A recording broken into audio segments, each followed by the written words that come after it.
You're watching News 25. Local coverage you can count on.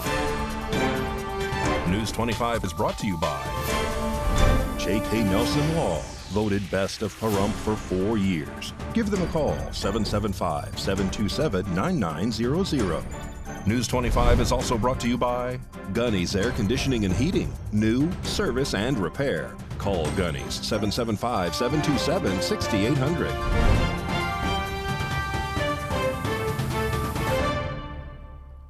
Hello and welcome to this edition of News 25. I'm Unat Gentry. It is Thursday, October 19th, my birthday. And what a wonderful birthday gift to be able to say congratulations to our back-to-back history-making World Championship WNBA Las Vegas Aces. They clinched the title on Wednesday night and are now champions, making history after their defeat of the Liberty. Congratulations to the Las Vegas Aces pulling out that win despite two major players being injured. And their celebration will be in Las Vegas this Monday night, October 23rd.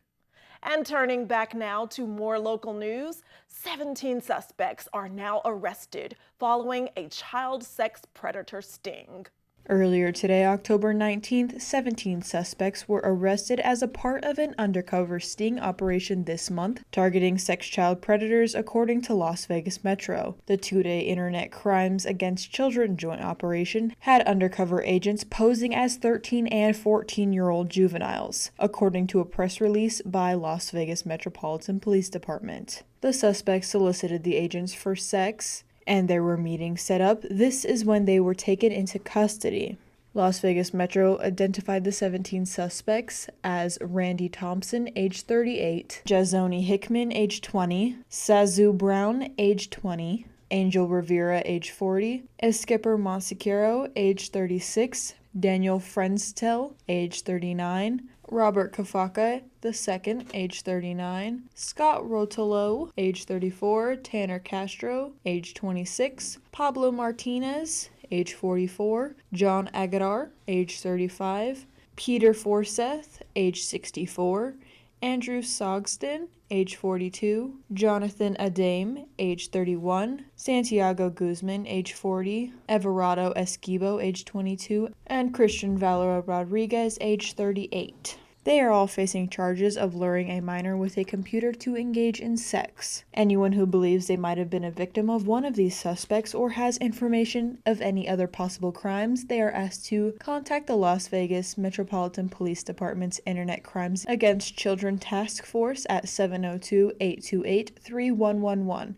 Or if you would like to remain anonymous, you can contact Crime Stoppers at 702-385-5555.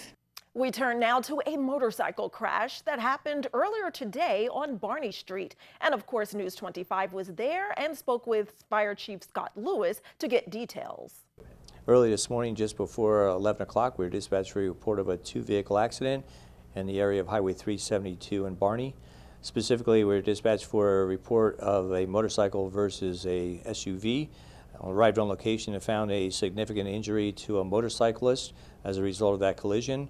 We ascertained the status of flight as that patient met flight criteria to trauma. The crews quickly assessed, packaged, and transported that patient to Base 21, where he was subsequently flown to trauma for further care. In light of ongoing wars with Ukraine and in the Middle East, today the U.S. Department of State releases a worldwide caution addressing U.S. citizens abroad. They advise U.S. citizens to stay alert in locations that are frequented by tourists, and anyone should enroll in the Smart Traveler enrollment program in order to receive information if you're traveling. So alerts will make it easier for you to locate safe areas and you to be found overseas.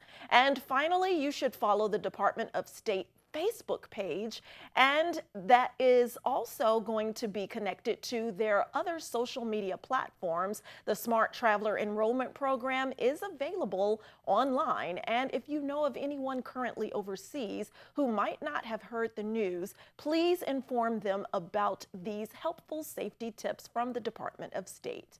Stay tuned. News 25 will be right back.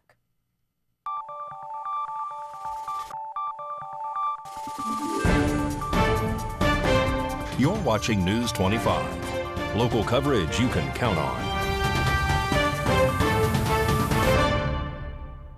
Welcome back to News 25. Fire Chief Scott Lewis now gives us an update about the woman committing suicide by jumping out of a hot air balloon. Early yesterday morning, crews were dispatched for a report of a staging assignment for a potential suicide attempt. There was question as to what the nature of the mechanism might have been. It was relayed to us that dispatch had received a telephone call of a potential intentional act involving a person who had jumped from a hot air balloon. Crews responded to the reported area, and after assisting with a search with other search organizations, it was determined that a person was discovered and found out to have survived the injuries sustained in the fall. It was located along a tree line near Calvada and Dandelion.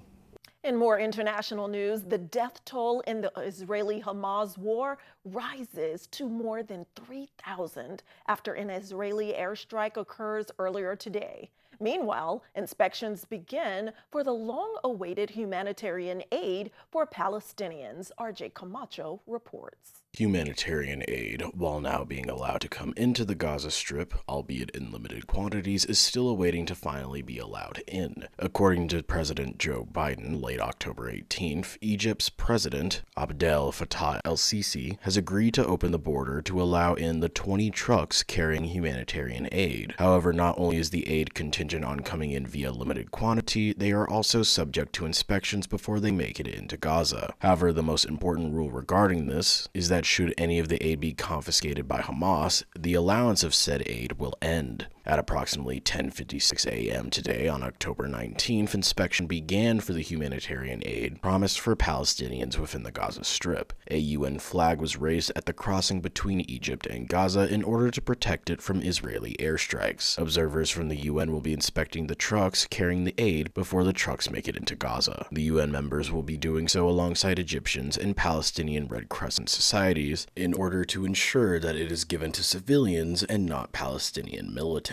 Meanwhile, U.S. senators have stated that, after a reported classified briefing with top defense, intelligence, and other administration officials, that Israel is not responsible for the hospital blast. According to Senator Chris Murphy, the intelligence was definitive that the blast was not an Israeli operation. Majority Leader Chuck Schumer stated that the intelligence community assesses that Israel is not to blame for the explosion of the hospital in Gaza. They believe it was an errant rocket from terrorists in Gaza. However, Hamas rejects these claims that Israel was not involved in the bombing. According to Hamas, Israeli authorities sent threats to several Gaza Strip hospitals and told them to evacuate or be responsible for what happens. Hamas also went on to state that Israeli forces targeted several emergency departments and ambulances since the violence began. However, these claims have not been confirmed. An Australian government minister, Ed Husic, has also accused Israel of punishing the collective of Palestinians in the war against Hamas. He stated that, "I feel very strongly that Palestinians are being collectively punished here for Hamas's barbarism. I really do feel there's an obligation on governments, particularly the Israeli government, to follow the rules of international law and to observe in particular that innocents should be protected." In other news, another Israeli airstrike was conducted earlier today and reported at approximately 5:13 a.m. The airstrike was reported to hit a densely populated area in Khan Yunis, an area in southern Gaza where the Israeli military told Palestinians to evacuate towards. Emergency crews are working to rescue any survivors of the strike. Currently, the death toll in Gaza has skyrocketed once again. 3,785 Palestinians were reported to have been killed in the war. This includes now 1,524 children, 1,000 women, and 120 seniors, according to the Gaza Health Ministry. It was also reported that a Hamas commander was killed during the strike. The commander was Major General Jihad Muhaisen. However, it wasn't just the commander, but it was also reported that the commander's relatives died as well. It's also been reported that Israeli Defense Minister Yoav Gallant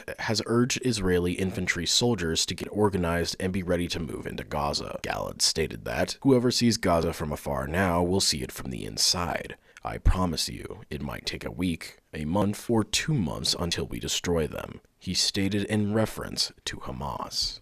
Turning back now to local news, we have an update on a structure fire here in Pahrump on South Stanley Drive. Here's Fire Chief Scott Lewis. Around 5:40 yesterday morning, we were dispatched for a report of a structure fire. The initial location of that fire was elusive. It was reported to be in the area of Basin and Barney. Once crews started responding, it was narrowed down to an address on Stanley. The initial reports was heavy fire conditions with numerous explosions. There were also reports of possible injuries and possible entrapment involving adults and children.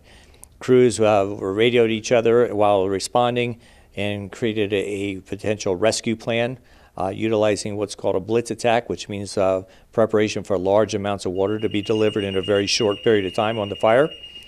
Our first two engine arrived in short fashion and found the conditions as stated. There was heavy fire through the roof. Just about every square foot of that property was on fire, involving the primary dwelling, and as a result of several explosions had extended to several spot fires throughout the property, including to other parked vehicles that were closely placed to the primary dwelling. Crews commenced that exterior defensive objective with a rescue strategy. Unfortunately, it was determined after the fire was placed under control that two occupants had not survived the injuries sustained. One person who did egress out of the house was treated medically and transported to the local hospital, and it's my understanding was subsequently taken to a Las Vegas-based hospital. Two dogs that were known to be inside the house were successfully rescued and are in the care and custody of neighbors. The State Fire Marshal's Office is assisting Pahrump Fire Rescue and Nye County Sheriff's Office with the resulting investigation. We are doing our due diligence in determining exactly how this fire started and how these fatalities occurred. Our thoughts and prayers remain with the family members, and we are doing everything in our power, including working with the Red Cross. Nevada needs more money for the Affordable Connectivity Program, which helps provide the internet to those in need. Unfortunately, that program is losing funding faster than anticipated. On October 19th today, U.S. Senator Jackie Rosen led a group of 31 colleagues to urge congressional leaders in order to extend funding for the Affordable Connectivity Program. This is due to the program's funds being already set to run out in a few months' time, far earlier than the anticipated date. The program was created to provide financial assistance for 247,231 Nevada households in order to gain access to high-speed internet. Across the nation, it is also helping approximately 21 million working families. The group of senators wrote that, "We write to urge you to extend funding for the Affordable Connectivity Program so they can continue to afford the broadband services they need for work, school, healthcare, and more. Should ACP funding not be extended, millions of Americans could be at risk of losing access to broadband." All right, don't grab that remote, because during this break, if you like to read, we're telling you what you can do this weekend. All that and more when News 25 returns.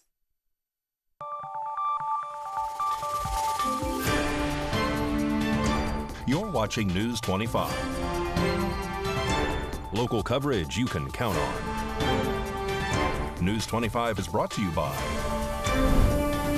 Mountain West Lawyer, Injury Attorneys, 727-9500.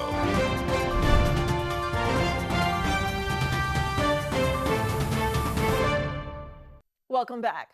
Well, casinos in Las Vegas aren't the only ones suffering from cybersecurity attacks. Now, the Clark County School District is announcing that they too are a victim of cyber hacks.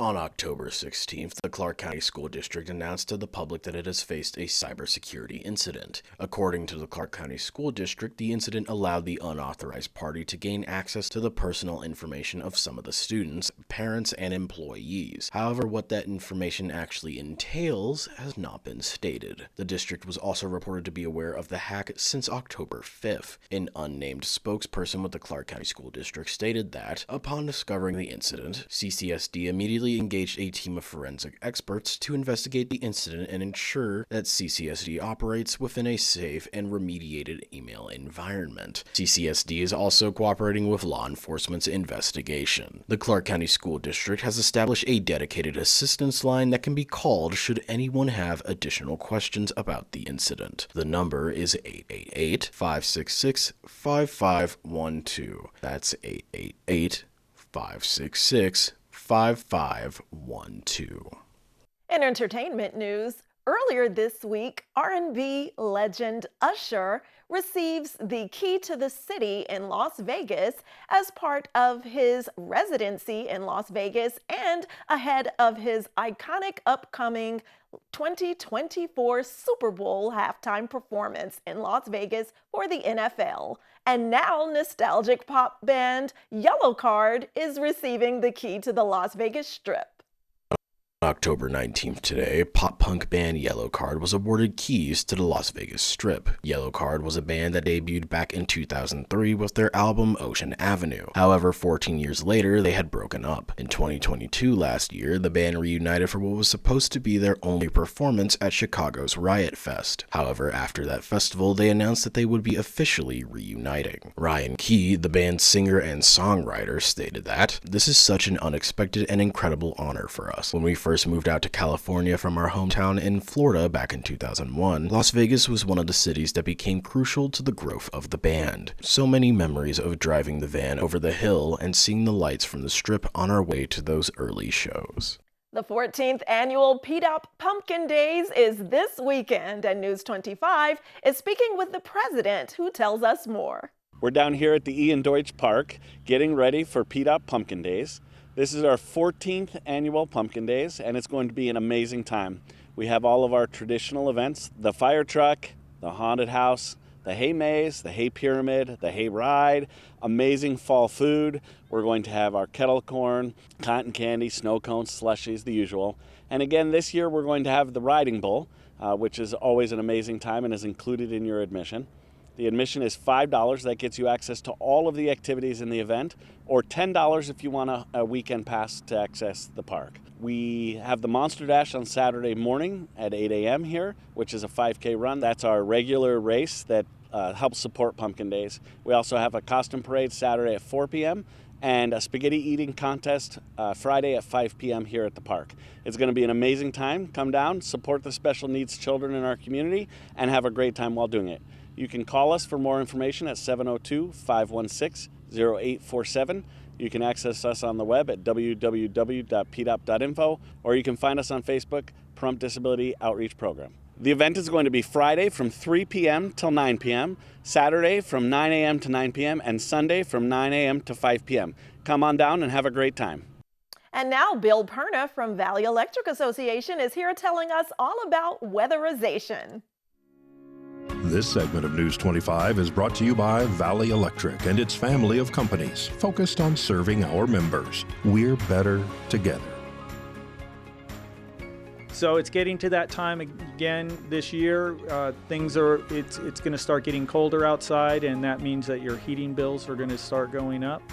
One of the best ways to help out with that is weatherization, checking out the weatherization in your home as far as insulation strips, making sure you have no gaps in your windows or under your front door, as well as making sure that your HVAC or your heat pump is working correctly, so having that serviced as well, making sure that your filters have been changed so that you're not causing the unit to run harder by trying to pull more air through it. So all of these little tips are great. And you can we also have another program which is through the Rural Nevada Development Corporation, and you can contact Valley Electric's office and they can help out with subsidizing payments for upgrading heating and cooling, as well as also checking your home for weatherization and actually installing it, and that is a state benefit. You can contact VEA at vea.coop and hit the Contact Us tab and send us an email, or you can call into the office at 775-727-5312,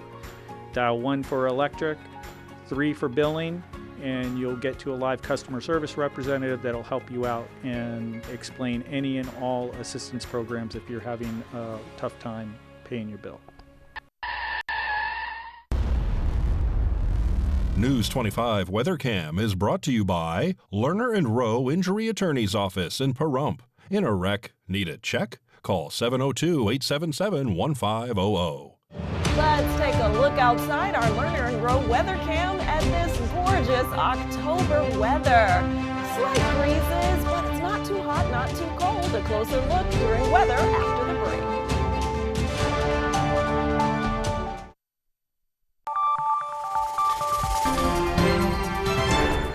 News 25 weather is brought to you by Dairy Council of Nevada. Undeniably delicious, undeniably dairy. Enjoy what's real.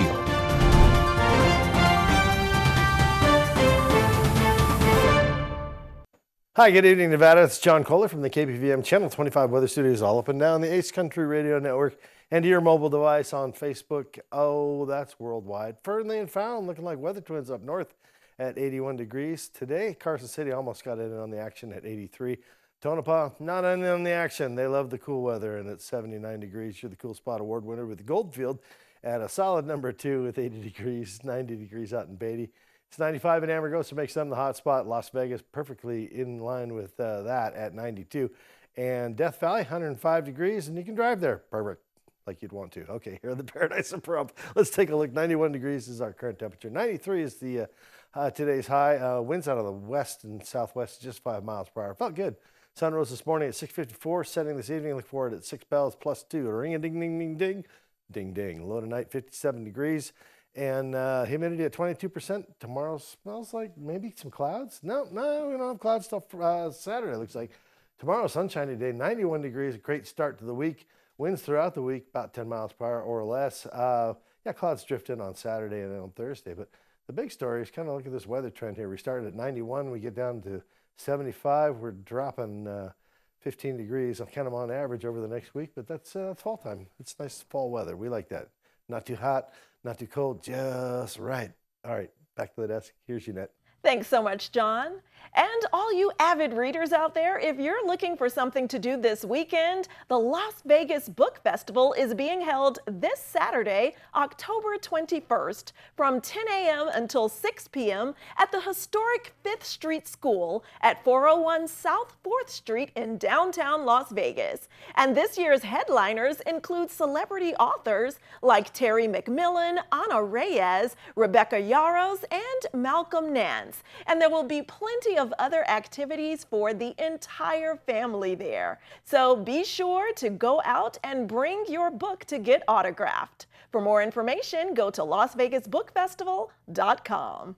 Well, that does it for this edition of News 25. I'm Unette Gentry, and from all of us here at KPVM and Ace Country Radio, thanks for joining us, and we'll see you on the air next newscast. Go Aces! Good night.